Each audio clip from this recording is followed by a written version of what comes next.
بسم اللہ الرحمن الرحیم ایاک نعبد و ایاک نستعین۔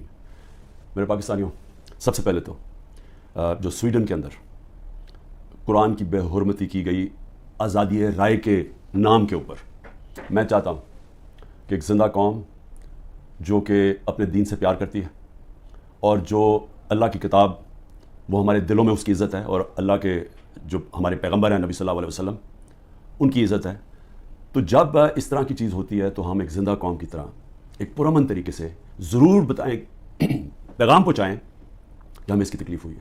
تو میں آپ سب کو کہتا ہوں، میں صرف تحریک انصاف کے لوگوں کو نہیں، قوم کو کہتا ہوں کہ جمعے کے بعد آپ نے سب نے جمعے کی نماز کے بعد نکل کے مظاہرہ کرنا ہے پرامن طریقے سے۔ ہمیشہ پرامن رہو کیونکہ ہمارا ملک ہے، ہم کوئی نقصان نہیں پہنچانا چاہتے، لیکن ایک پرامن طریقے سے احتجاج ہو تاکہ پیغام جائے کہ پاکستان وہ قوم ہے جو اسلام کے نام پہ بنی تھی، اور ہمیں تکلیف ہوئی ہے کہ یہ وہاں کی پولیس نے اجازت دی کہ جناب آپ قرآن شریف کو جلا دیں، اور آزادی رائے کے مطابق آپ کو پتہ ہونا چاہیے کہ پاکستان کی وجہ سے آج 15 مارچ دنیا کے اندر اینٹی اسلاموفوبک دن بنایا جاتا ہے، یعنی جو اسلام کے خلاف جو حرکتیں ہوتی ہیں، مثلا نبی صلی اللہ علیہ وسلم کی شان میں گستاخی ہوتی ہے، اور یہ جان کے جس طرح یہ قرآن شریف کو جلایا گیا، اس کو یہ اسلاموفوبیا کے اندر آتا ہے۔ تو ہماری وجہ سے یونائٹڈ نیشنز میں 15 مارچ کو اینٹی اسلاموفوبیا دن بنایا جاتا ہے۔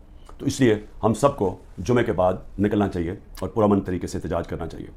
دوسری چیز، دبئی میں میٹنگ ہوتی ہے، پاکستان کے بڑے بڑے منی لانڈر کا مطلب جو اس ملک سے پیسہ چرا کے باہر لے جاتے ہیں۔ جو سب سے بڑا مسئلہ پاکستان کا کیا ہے کہ ہمارا روپیہ گرتا جاتا ہے ڈالر کے مقابلے میں۔ تو جب آپ ڈالر یہاں سے خرید کے باہر بھیجتے رہیں اور چوری کر کے باہر بھیجتے رہیں تو وہ ڈالر کی کمی ہونی ہے، اور جب ڈالر کی کمی ہوگی تو روپیہ گرتا جائے گا۔ اس کے علاوہ بھی ہم نے ایکسپورٹس کے اوپر زور نہیں دیا، کبھی کسی نے توجہ ہی نہیں دی کہ ہم اپنی آمدنی کیسے بڑھا سکتے ہیں۔ ہندوستان کی آج جو ایکسپورٹس ہیں یہ ذرا سمجھ لیں 600 ارب ڈالر کے قریب ہے۔ پاکستان کی ہمارے زمانے میں ریکارڈ ایکسپورٹس تھی 33 ارب ڈالر ریکارڈ تھی، وہ آج اس سے بھی کم ہو گئی، 13% گر گئی ہیں ایکسپورٹس۔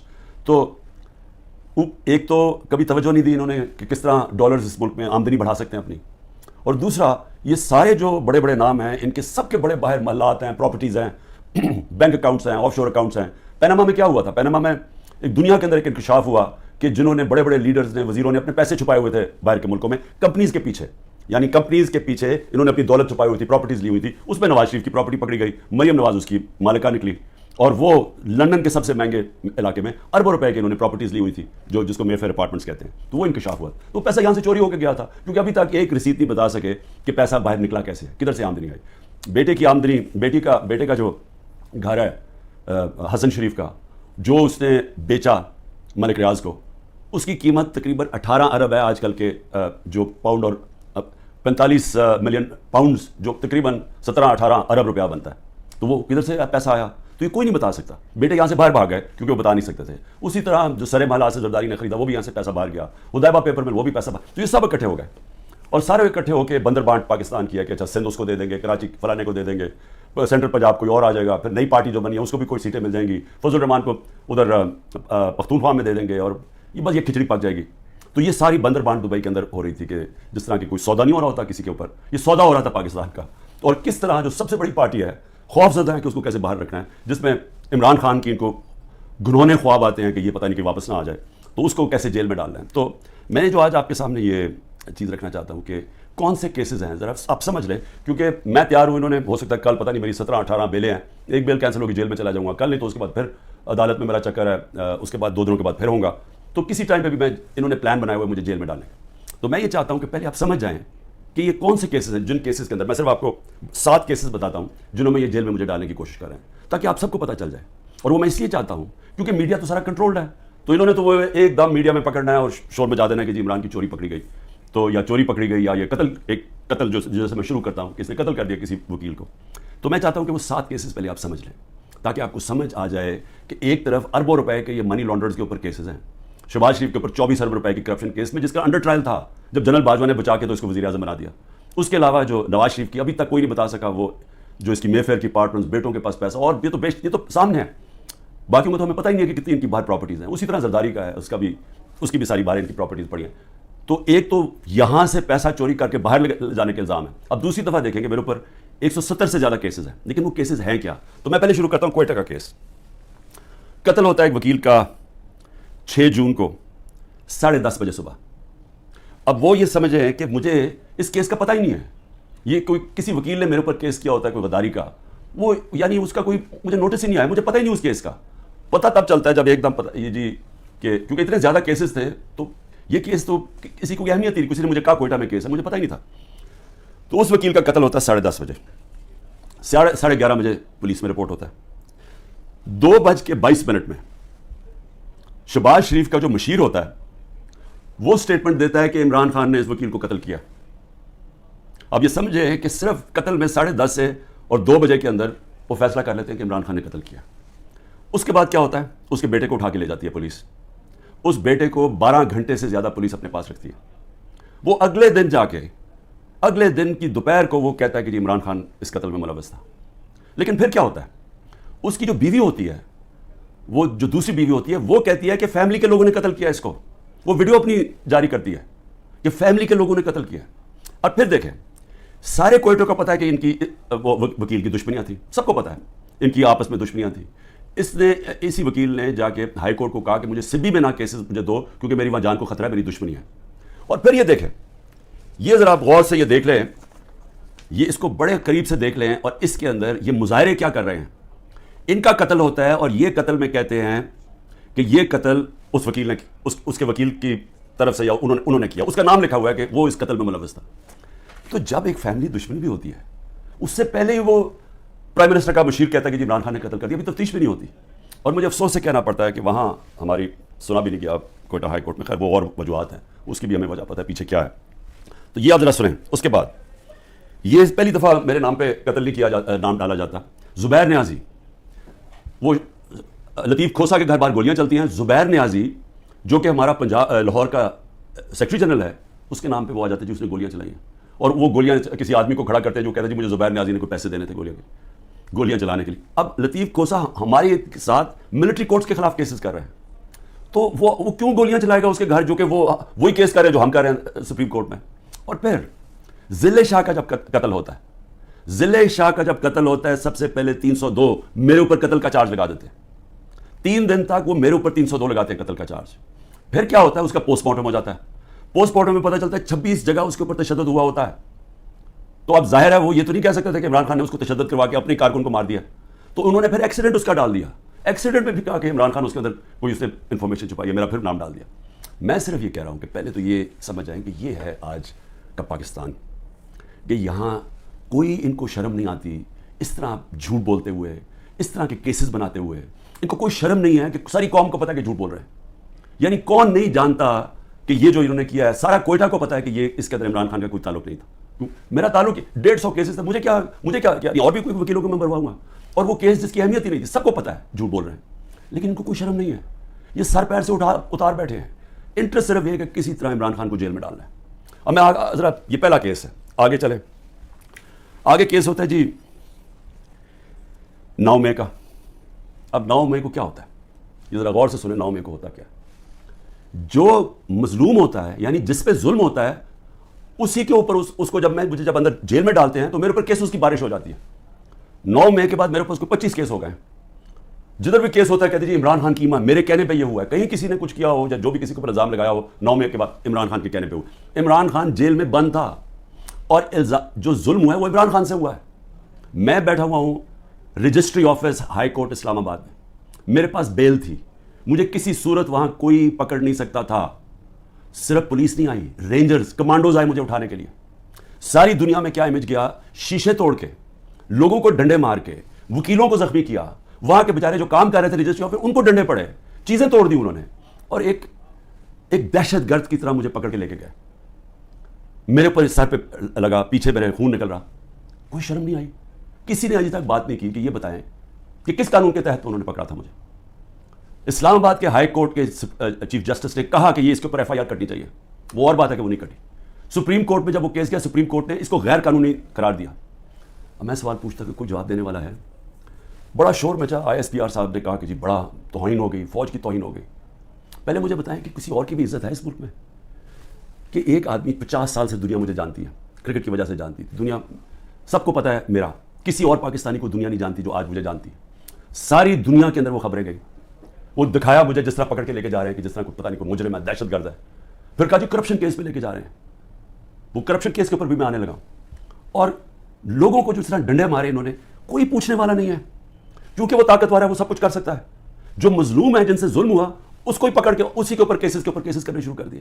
جیل میں باندھا اور کیسز شروع ہو گئے کہ جی اس کی ایما کے اوپر یہ ہوا تو اس کی وجہ سے یہ ہوا ہے. اور جی کوئی ملٹری کورٹ صاحب پتہ چلیں گے کہ جو بتائیں گے اصل میں کتنا بڑا وہ غداری کر رہا تھا عمران خان قوم کے ساتھ. میں ذرا آگے چلوں. کسی نے آج تک بات نہیں کی, اور میں یہ خاص طور پہ اپنی آج قوم کو بتانا چاہتا ہوں کہ کیوں میں آپ کو کہتا ہوں حقیقی آزادی کی یہ جہاد ہے. یہ پالیٹکس نہیں ہے, یہ جہاد ہے. ہم غلام ہیں, غلاموں کے کوئی حقوق نہیں ہوتے. جس طرح میرے کوئی حقوق نہیں تھے, میں یعنی سب سے بڑی ملک کی پارٹی کا ہیڈ, جس کو جس طرح اٹھایا انہوں نے, جو کیا, جس طرح ہم کوئی کمی ہے اس ملک کے. اب 25 لوگوں کو گولیاں لگیں جو مرے, جو شہید ہوئے. ابھی تک 9 لوگ غائب ہیں. جو پولیس نے یا دھمکیاں دی ہیں, کچھ کیا, وہ انڈر گراؤنڈ گئے ہوئے ہیں, وہ بتا نہیں رہے. مسنگ ہیں 9 لوگ. 16 لوگ ہمارے پاس پتہ ہے جن کو گولیاں, 69 لوگوں کو گولیاں ماری اور ان کو شہید کیا گیا. فرانس کے اندر ایک لڑکے کو پولیس نے 16 سال کے لڑکے کو گولی ماری, ایک لڑکے کو. ابھی تک فرانس جل رہا ہے. 1000 سے زیادہ بلڈنگز جل گئی ہیں, گاڑیاں جل گئی ہیں. مشکل نیشنل کرائسس آ گیا ہے. معافی مانگ رہی ہے پولیس کے, جی بڑی غلطی ہوگی, اس کے خلاف ایکشن لیا جائے گا. آزاد لوگ ہیں, آزاد لوگوں کے حقوق ہوتے ہیں. لوگ نکلیں اپنی آزادی کے لیے کہ کیسے ضرورت پڑی پولیس کو گولی مارنے کی. یہاں 16 لوگوں کا آج تک ٹی وی پہ نام ہی نہیں لیا جا رہا. سب نہتے تھے. ابھی مجھے ملے آئے ان کے 2 بچے, ایک چھوٹے بچے جس کے باپ کو گولی مار دی, وہ دبئی سے کام کرے, وہ ایسے مظاہرے کے اندر کھڑا ہوا تھا, گولی چلا دی. میں سمجھتا تھا 2 لوگوں کی ٹانگیں ضائع ہوئی ہیں, 3 لوگوں کی ٹانگیں ضائع ہوئی ہیں, ایک پیرالائز ہوا ہے جس کی کمر میں گولی لگی ہے. کوئی انکوائری ہوئی ہے کیا یہ انسان تھے نا, یہ پاکستانی ہے؟ کسی نے پوچھا کہ ان کے گھر میں کیا گزر رہی ہے؟ یہ عام لوگ تھے, ان کے بیوی بچے تھے, ماں باپ تھے. کوئی بات ہی نہیں کر رہا. جی بلڈنگ جل گئی. بلڈنگز بھی جب جلی تو کیا اس کے اوپر انڈیپینڈنٹ انویسٹیگیشن نہیں ہونی چاہیے تھی؟ ہمارے پاس ثبوت ہے. میں اس لیے کہتا ہوں اوپن عدالت کے اندر ٹیلی وائز مجھے سامنے لایا جائے. میرے پاس اب ثبوت آ گئے ہیں. میں یہ ثابت کروں گا کہ یہ سارا پری پلان تھا. یہ مجھے جس طرح وہاں سے اٹھایا ہے یہ بھی پری پلان تھا تاکہ ایک اشتعال ملے. اور اس کے بعد پھر جو لوگوں کا ریئیکشن آیا اس کا فائدہ اٹھاتے ہوئے پارٹی کو کرش کرنے کی کوشش کی گئی ہے, کیونکہ پارٹی دب نہیں رہی تھی. جب سے مجھے ہٹایا کوشش کر رہے ہیں 25 میں کوئی بغیر کراؤڈ ہے, مارو ڈنڈے مارو, یہ ڈر کے پیچھے ہٹ جائیں گے. وہ پارٹی اوپر ہی آتی گئی. بائی الیکشن 30-37 میں سے جیت گئی. اوپینین پولز میں اور اوپر چلی گئی. راجن پور کا الیکشن میں پورا زور لگایا, 40,000 سے گورنمنٹ کا کینڈیڈیٹ ہار گیا. اس کے بعد اس سے پہلے مجھے قتل کرنے کی کوشش کی, دوسری دفعہ قتل کرنے کی کوشش کی. اور اب یہ پلان فائنل بنا کہ جی ان کو اب بالکل ختم کرو پارٹی کو, کہ جی انہوں نے ادارے کی بے حرمتی کر دی. اور اس کو بیس بنا کے سارے ہمارے ہیومن رائٹس ختم ہو گئے ہیں. سب کو جس کو مرضی پکڑو, پولیس پھر رہی ہے جسے مرضی پکڑ. جی آپ کا وہ اس میں نام آ گیا وہ جیو فینسنگ میں, اس لیے جناب وہ اچھا اتنے پیسے دے دو, 15 لاکھ سے شروع ہوتے ہیں, 10 لاکھ, اچھا پیسے دے دو تو ہم آپ کو چھوڑ دیتے. پولیس پیسے بنا رہی ہے. ہر جگہ لوگوں کو پکڑ رہے ہیں, جدھر نام لوگ گھروں میں گھس رہے ہیں, گھر توڑ رہے ہیں, گھر لوٹ رہے ہیں, بچے پکڑ کے لے گئے ہیں. عورتوں کو نہیں بخشا. کبھی میں نے یہ دن نہیں دیکھ رہے تھے کہ عورتوں کو نہیں بخشا. اس ملک کے اندر کبھی یہ نہیں دیکھا تھا کہ اتنا نیچے گورنمنٹ گرے گی. مجھے لوگوں نے کہا عمران صاحب آپ نے تو بڑی غلطی کی اپنی گورنمنٹس گرا کے, گورنمنٹس ڈیزالو کر کے. میں نے اپنی گورنمنٹس ڈیزالو آئین کے مطابق کی تھی. میں اپنے سمجھتا تھا کہ ہمارے ملک میں ہمارے سارے وکلا, ہمارے سارے ججز آئین کے ساتھ کھڑے ہو جائیں گے. 90 دن میں الیکشن ہونے تھے. چیف جسٹس اور سپریم کورٹ اناؤنس کرتے ہیں الیکشن 14 مئی کو. گورنمنٹ آئین کی پرواہ نہیں کرتی. اب گورنمنٹ کہتی ہے کہ جی اگر ملٹری کورٹس اگر اس نے خلاف فیصلہ کیا سپریم کورٹ نے تو ہم سپریم کورٹ کے فیصلے نہیں مانیں گے. تو رہ کیا گیا پھر؟ تو رہ تو یہ کیا کہ ڈنڈے سے اب اپنے ساروں کو کنٹرول کرنا ہے. تو مجھے ابھی بھی ہے کہ صرف آزاد اور غلام ملکوں میں دیکھ لیں کہ یہاں کوئی نام ہی نہیں لے رہا وہ بیچارے جو اس ملک کے عام شہری, ان کو گولیاں ماری گئی, نہتے شہریوں کو. اور ادھر دیکھیں ایک آدمی کو پولیس نے گولی ماری. اور فرانس میں دیکھ لیں آزاد قومیں کیا ہوتی ہیں. اس کے بعد آ جائے جی اور کون سے کیسز ہیں. بیوی بشرا بیگم کے اوپر کیس ڈال دیا. کیا ہے جی کہ وہ اس کے گاؤں میں, وہ جو کبھی گاؤں میں گئی بھی نہیں ہے, اس کے گاؤں میں جی 20 سال کے بعد ایک جگہ سڑک بن گئی. اینٹی کرپشن کا کیس اس پہ کر دیا. میری چھوٹی بہن عظما, اس کے اوپر اینٹی کرپشن. مجھے بیچ میں ڈال دیا کہ جی میں جب پرائم منسٹر تھا میں نے اس کو بڑی سستی کوئی زمین دلوا دی ہے یا لوگوں سے قبضہ کر کے. اور یہ اتنے ڈفرز ہیں کہ کہا کہ جی 6 ارب کی زمین اس کو دلوا دی ہے. ان کو اتنا نہیں پتا کہ وہ چیک سے اس نے پیسے دیے. پہلے تو وہ چیکس کے پیسے, ذرا یہ چیک نمبر دیکھ لیں کہ اس نے پہلا چیک کس دن دیا, 25 اپریل 2022 کو. عمران خان پرائم منسٹر نہیں تھا. عمران خان 9 اپریل کو پرائم منسٹر نہیں ختم ہو گیا تھا. تو 25 اپریل کو ایک چیک ہے, وہ اب چیک کی کاپی ہے. اور دوسرا چیک دیا ہے 2 جون کو. اور کتنے کے چیک ہیں؟ 6 کروڑ روپے. تو اس نے چیک کے سے پیمنٹ کی ہے. میرے اوپر کرپشن کیس ڈال دیا ہے کہ میں نے جی وہ اس کو پرائم منسٹر ہوتے ہوئے زور لگا کے اس کو فیور کیا. پھر آ جائے جی اگلا کیس, تاکہ آپ کو ساروں کو پتہ چل جائے ہو کیا رہا ہے. اب 2 اور کیسز ہیں جن کے اندر یہ پوری کوشش کریں گے مجھے اندر ڈالنے کی. وہ نیب کے کیسز ہیں. ایک ہے القادر کا جس میں انہوں نے مجھے پکڑا تھا، اور دوسرا ہے توشہ خانہ.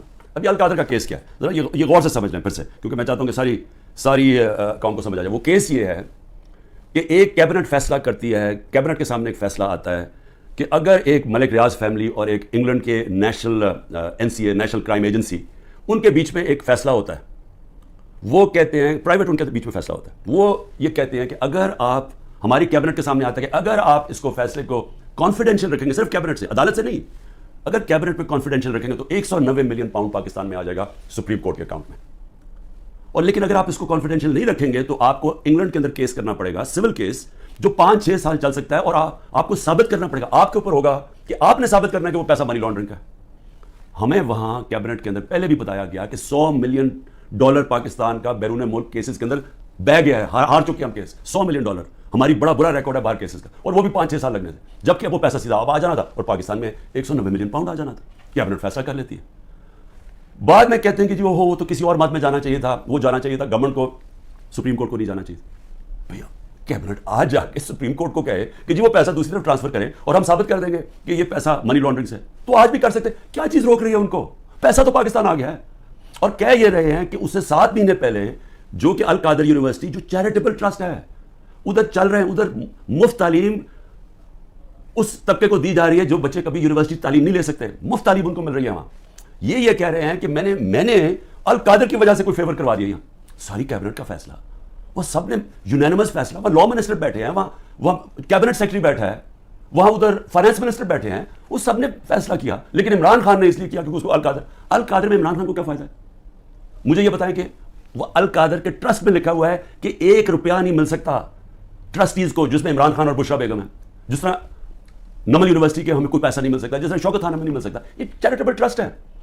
کہہ رہے ہیں کہ میں نے اس کی وجہ سے اس کو فیور کر دیا. بھئی آپ اگر فیور کر دیا، آپ آج جا کے سپریم کورٹ میں ریٹ کر دیں کہ یہ پیسہ ادھر ٹرانسفر کر دیں. پیسہ تو پاکستان آ گیا. ایک یہ القادر ہے. دوسرا ہے جناب توشہ خانہ. توشہ خانہ کیا ہے؟ ذرا غور سے سنیں. 70 سال سے قانون یہ ہے کہ جب گفٹس ملتی ہیں پرائم منسٹر کو، پریزیڈنٹ کو، آرمی چیف کو، منسٹرز کو، جن کو بھی جب گفٹس ملتی ہیں تو وہ کیا ہوتا ہے، وہ سیدھا توشہ خانہ میں جاتی ہے. توشہ خانہ کے اندر اس کی ویلیو نکالی جاتی ہے. ویلیو کیسے نکالی جاتی ہے؟ وہ FBR سے علیحدہ ویلیو لیتے ہیں، اور پھر ایک اپریزر ہوتا ہے جو انڈیپینڈنٹ ہوتا ہے، اسے علیحدہ ویلیو لیتے ہیں. وہ جو ویلیو زیادہ ہوتی ہے وہ آ کے بتاتے ہیں کہ جی آپ نے بتائیں یہ اس کی ویلیو ہے. ان کے زمانے میں 20% دے کے آپ خرید سکتے ہیں اگر آپ رکھنا چاہیں. ہم نے اس کو 20 سے 50% کر دیا کہ آپ 50% دیں، وہ گورنمنٹ کو چلی جاتی ہے اگر آپ رکھنا چاہیں. یہ ہے قانون. میں نے اسی قانون کے مطابق کئی گفٹس لی، کئی میں نے نہیں لی. مجھے یہ بتائیں کہ اس میں نے غلط کام کیا کیا ہے؟ سارا ریکارڈ وہاں پڑا ہوا ہے. جو میں نے گفٹس لی، جو بھی میں نے فیصلہ کیا میں نے بیچ لیا، اس کے اوپر کیپٹل گینز ٹیکس وہ سارا FBR میں نے ڈکلیئر کیا ہوا ہے. سارا کچھ میرا ڈکلیئرڈ ہے. اس میں نے غلط کام کیا کیا؟ یہ کہہ رہے ہیں کہ جناب وہ اس کی غلط ویلیو دکھا دی. بھئی غلط ویلیو دکھا دی تو ان سے پوچھے جو ویلیو نکال رہے ہیں. میرا تو کام نہیں ہے ویلیو، میں تو نہیں جا کے بیچ رہا، میں تو نہیں اسیس کر رہا. مجھے تو جو ایم ایس جو ہوتا ہے ملٹری سیکرٹری آپ کا، وہ آپ کو آگے بتاتا ہے کہ جی یہ اپریز ہو کہ یہ آیا اس کے ویلیو، آپ فیصلہ کر لیں آپ نے لینی ہے نہیں. یہ ہوتا ہے اور یہ پہلے سے چلتا آ رہا ہے. بھئی کون کس نے اس کا ویلیو رکھنا ہے وہ جا کے ان لوگوں سے پوچھے، وہ میرا اس میں کیا تعلق ہے. یہ ہے توشہ خانہ کا کیس جس پہ کوشش کر رہے ہیں کہ اندر. اچھا، اور کیس کے اندر یہ بھی ذرا سن رہے ہیں. ایک توشہ خانہ کا کیس ہے، اس کے اوپر نیب بھی بلا رہی ہے، اس کے اوپر الیکشن کمیشن بھی اس کو اٹھایا ہوا ہے، اور FIR بھی کاٹی ہوئی ہے اس کے اوپر. یہ کبھی ہو ہی نہیں سکتا کہ ایک ایشو کے اوپر 3 مختلف جگہ کیسز چل رہے ہوں. تو صرف میں اس لیے بتانا چاہتا ہوں کہ یہ جو مذاق ہو رہا ہے میرے ساتھ، اب تک 170 کیس ہو چکے ہیں اور بڑھتے جا رہے ہیں ہر تیسرے دن. لیکن میں جو آخر میں کہنا چاہتا ہوں اپنی قوم سے، دیکھیں جس طرح اب ہم جا رہے ہیں نا، یہاں حکومت نہ کسی آئین کی پرواہ کر رہی ہے، کوئی آئین کی فکر نہیں ان کو. اداروں کو انہوں نے تباہ کر دیا، کیونکہ اداروں کا 1 پوائنٹ ایجنڈا ہے کہ کسی نہ کسی طرح تحریک انصاف کو ختم کیا جائے. کیوں ختم کیا جائے؟ کیونکہ ان کو ڈر لگا ہوا ہے کہ جب الیکشن ہوں گے تو تحریک انصاف جیت جائے گی، اور یہ وہ لوگ جو سمجھتے ہیں ہم نے عمران خان کو ہٹایا اب اس کو ہم نے واپس نہیں آنے دینا. یہ سارا ملک تباہی کی طرف صرف ایک 1 پوائنٹ ایجنڈا پہ جا رہا ہے. اب میں اپنی قوم کو کیا کہنا چاہتا ہوں، دیکھیں ہم نے فیصلہ کرنا ہے کہ کیا ہم نے اب اس خوف کی زنجیروں کے اندر اپنے آپ کو غلام رکھنا ہے. میں نے آپ کو بتا دیا کہ آزاد قوموں کے اندر ایسی چیزیں نہیں ہوتی. کوئی کسی کی جرت نہیں ہوتی آئین کے خلاف جانے کی، کسی کی جرت عدالت کے فیصلوں کے خلاف جانے کی نہیں ہوتی. کوئی کسی کو اس طرح اغوا نہیں کر سکتا جس طرح مجھے اٹھا رہے تھے، جس طرح عمران ریاض کو غائب کر دیا. اب عمران ریاض کا کیا کام تھا مجھے بتائیں، اس کا کیا تعلق ہے جو 9 مئی کو ہوا ہے، اس کو کیوں ابھی تک غائب کیا ہوا ہے؟ یہ صرف اور صرف ظلم کر رہے ہیں، ڈرا رہے ہیں، دھمکا رہے ہیں لوگوں کو غلام بنانے کے لیے کہ ہم یہ خوف کے ان کے خوف کے غلام بن جائیں. میں اپنی آج قوم کو کہنا چاہتا ہوں کہ دیکھیں آپ کو یہ اب میں اپنی ٹیم جو میرے لوگ ابھی چھپے بھی ہوئے ہیں سارے انڈر گراؤنڈ میں سب کو اب آپ کہنا چاہتا ہوں کہ دیکھیں وقت آ گیا. یہ لوگوں کے گھروں کے اندر گھس کے جو گھر کی عورتوں سے کر رہے ہیں, بچے اٹھا کے لے جاتے ہیں, گھر توڑ دیتے ہیں, گھر لوٹ لیتے ہیں, یہ ہزاروں گھروں سے کر رہے ہیں. پختونخوا کے اندر گاڑیاں اٹھا کے لے جاتے ہیں. جو بھی پی ٹی آئی کا ملے, رشتہ دار ملے, کوئی بھی, میں ساری قوم کو کہہ رہا ہوں کہ کیا آپ یہ برداشت کرنے کے لیے تیار ہیں؟ کیونکہ یہ آج ہمارے سے ہو رہا ہے, یہ سب سے ہوگا. جب پولیس سے آپ غلط کام کرواتے ہیں اور پولیس کو چھوڑا ہوا ہے کہ وہ کسی کو بھی کہے کہ جی تمہارا جیو فینسنگ میں نام آیا, اتنے پیسے دے دو. اگر آپ پولیس فورس بھی تباہ کر رہے ہیں, ادارے سارے تباہ ہو گئے. یہ جو نیب ہے, کیا نیب کی اہمیت رہ گئی ہے؟ کہ اتنے بڑے ڈاکو ان سارے کے کیسز معاف کر دیے ہیں. جو 3 گاڑیاں آصف زرداری نے چوری کی ہیں توشہ خانہ سے, 1 گاڑی نواز شریف نے چوری کی ہے, 1 مریم نواز نے چوری کی ہے, ان کو کوئی پوچھ نہیں رہا. اور آ کے کہہ رہے ہیں کہ توشہ خانہ سے یہ آپ نے جو لیگلی کام کیا ہے کہ جی وہ ویلیویشن نہیں ہوئی. بھائی وہ ان سے پوچھے جنہوں نے ویلیو کرنا تھا, وہ میرا اس سے کیا تعلق ہے؟ لیکن مقصد انصاف کا نہیں ہے, مقصد ظلم کرنے کا ہے. اور میں قوم کو اب کہتا ہوں, اب یہ بھیڑ بکریوں بن کے رہنے کا وقت چلا گیا ہے. میں آپ کو کہہ رہا ہوں, میں تیار ہوں. میں کل جا رہا ہوں, پتہ نہیں کتنے میں 19 بیلیں لگی ہوئی ہیں, کسی میں اندر ڈال سکتے ہیں. میں تیار ہوں سب کے لیے, میں ہر چیز کے لیے تیار ہوں. لیکن میں یہ ظلم کا نظام برداشت کرنے کے لیے تیار نہیں ہوں. میں یہ بھیڑ بکریوں بن کے اپنی زندگی گزارنے کے لیے تیار نہیں ہوں. میں یہ سمجھتا ہوں کہ یہ قوم کے لیے وقت آ گیا ہے. آپ سب فیصلہ کر رہے ہیں کہ کس طرح کا پاکستان آپ چاہتے ہیں. کیا وہ پاکستان چاہتے ہیں جو پروفیشنل جو باہر جا سکتے ہیں وہ باہر چلے جائیں, جو آپ کا سب سے بڑے ذہن ہے وہ باہر چھوڑ کے چلے جائیں, وہ بیچارے غریب آدمی کشتیوں میں ڈوبتے رہیں جا کے اللیگلی غیر قانونی طور پہ نکلنے کے لیے, اور باقی قوم بھیڑ بکریوں کی طرح رہ جائے. اس ملک کا کوئی مستقبل نہیں ہے. وہ مجھے افسوس سے کہنا پڑتا ہے کہ وہ ساتھ ہمارا ملک جس تیزی سے آگے جا رہا ہے اور جس تیزی سے اس میں اور ہمارے میں فاصلے بڑھتے جا رہے ہیں, یعنی ہر طرح وہ آگے نکل گئے ہیں. ہمیں سوچنا چاہیے کہ اگر ہم اسی طرح چلتے رہے اور یہ چوروں کے نیچے اگر یہ بندر بانٹ کر رہے ہیں کہ جی ملک ہم بھیڑ بکریاں ہیں, جی آپ ادھر وہ لے لو, وہ سندھ لے لے, وہ کراچی لے لے, وہ یہ لے لے, وہ پختونخوا لے لے آپس میں, اور ہم جس طرح کے بھیڑوں کی طرح کبھی ادھر کوئی مستقبل نہیں ہے اس کا. اور اس لیے میں اپنی آپ سب لوگوں کو کہہ رہا ہوں, تیاری کریں. آپ پرامن احتجاج ہمارا حق ہے. پہلے تو جمعے کو نکلے نا, جو انہوں نے کیا ہے, جو پتہ چلے کہ یہ زندہ قوم ہے, کم از کم ہماری آواز نکلنی چاہیے. اور پرامن, میں ہمیشہ کہتا ہوں پرامن رہے. میں نے کبھی اپنے 27 سال میں کبھی انتشار کی بات نہیں, کیونکہ یہ میرا ملک ہے. توڑ پھوڑ کریں گے میرے ملک کو نقصان ہوگا. میں نے ان چوروں کی طرح باہر تو نہیں ہے میری کوئی پراپرٹیز, میں نے تو نہیں باہر بھاگنا. انہوں نے تو ابھی میں آپ کو کہہ رہا ہوں کہ جب انہوں نے الیکشن اناؤنس ہی ہوا, انہوں میں سے لوگوں نے باہر بھاگنا شروع کر دینا, کیونکہ ان کو پتہ ہے کہ ان کا جو انہوں نے کیا اس ملک کے ساتھ, ان کو پتہ ہے کہ قوم نے ان کو بخشنا نہیں ہے, انہوں نے بھاگنا باہر. اس لیے اپنی قوم کو میں کہہ رہا ہوں کہ آپ کے پاس اب 2 راستے ہیں, غلامی کے اور حقیقی آزادی کے. لا الہ الا اللہ, کوئی نہیں ہے خدا اللہ کے سوا. ہم کسی ظالم کے سامنے اور یہ ظلم کا نظام اور یہ خوف کے سامنے ہم جھکنے والے نہیں ہیں. ہم نبی صلی اللہ علیہ وسلم, محمد مصطفیٰ, دنیا کے سب سے عظیم لیڈر, ہم ان کی امت ہیں. اور وقت آ گیا ہے کہ ہم اپنا سٹینڈ لیں اور پرامن طریقے سے تیاری کریں نکلنے کے لیے سڑکوں پہ. پاکستان زندہ باد.